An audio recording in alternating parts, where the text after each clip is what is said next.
12ஆம் வாய்ப்பாடு எப்படி எழுதி ஞாபகம் வச்சுக்கிறதுன்னு பார்க்கலாம். இப்போ இங்க 1 12 8 12 3 12 எழுதிருக்கேன். விடை எழுதாம இப்ப விடை எழுதலாமா? இங்க பாருங்க, இந்த பக்கம் 1 2 3 4 5 எழுத வேண்டாம். 6 7 8 9 10. இப்ப கடைசியா இருக்குல்ல, இது எத்தனாவது வாய்ப்பாடுமா? இப்ப இங்க 12 அப்படியே போட்டுறணும். சரிங்களா? இப்ப பாருங்க, அதுக்கப்புறம் இந்த சைடு 2 4 6 8 0 2 4 6 8 0. ஆனா வாய்ப்பாட மனப்பாடம் பண்ணிட்டு ஆகணும். சரியா? இப்ப நம்ம 9ஆம் வாய்ப்பாடை எப்படி எளிதா ஞாபகம் வச்சுக்கிறதுன்னு சொல்லி உனக்கு நான் சொல்லி தர போறேன். இப்ப இங்க வந்து மிஸ் வந்து 1 போதா 2 போதா 3 போதா 4 போதான்னு எழுதி வச்சிருக்கேன். சரியா? கீழே ஆனா விடை எழுதல. இப்போ உனக்கு எளிதா எப்படி ஞாபகம் வச்சுக்கிறதுன்னு சொல்றேன். 0ல இருந்து 9 வரை மேல இருந்து கீழே வாக்குல எழுதணும். இப்ப பாரு, 0 1 2 3 4 5 6 7 8 9. இப்ப 0ல இருந்து 9 முடிய கீழே இருந்து மேல வாக்குல எழுதணும். 0 1 2 3 4 5 6 7 8 9. இப்ப வாய்ப்பாடு சொல்லு. 1 போதா 9 2 போதா 18 3 போதா 27 4 போதா 36 5 போதா 45 6 போதா 54 7 போதா 63 8 போதா 72 9 போதா 81 19 போதா 90.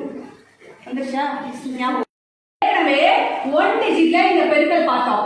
இப்ப இந்த 2 டிஜிட் வந்து பெருக்கல் வந்துச்சுன்னா எப்படி பண்ண போறது நம்ம பார்க்க போறோம். இங்க 1 இருக்கா, அப்ப ஒரு கோடு மட்டும் போடணும். இங்க 3 இருக்கா, கொஞ்சம் தள்ளி 1 2 3 போடணும். 1 இங்க 3. இப்ப 6 இருக்கா, இப்ப இங்க 6 கோடு போடணும். 1 2 3 4 5 6. இப்ப நம்ம கூட்டலாமா? 1 2 3 4 5 6 7 8 9 10 11 12 13 14 15 16 17 18 18க்கு 8. மிச்சம் 1 இங்க போட்டுக்கோ. சரியா? 1 2 3 4 5 6. இந்த 1 சேர்த்தா எத்தனை? 7. கரெக்டா? அப்ப இங்க வந்து 78 விடை.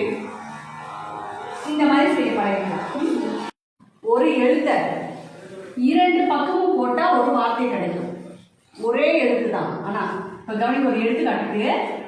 இந்த பக்கம் பா, இதே எழுத்தை இங்க போடணும். பா. இப்ப என்ன கிடைச்சிருக்கு? பா கிடைச்சிட்டா? அதே மாதிரி இங்க நீ கண்டுபிடிக்கணும். இங்க என்ன எழுத்து எழுதுறியோ அதே எழுத்து தான் இங்கேயும் வரணும். இப்ப மிஸ் போடுறேன் பாரு.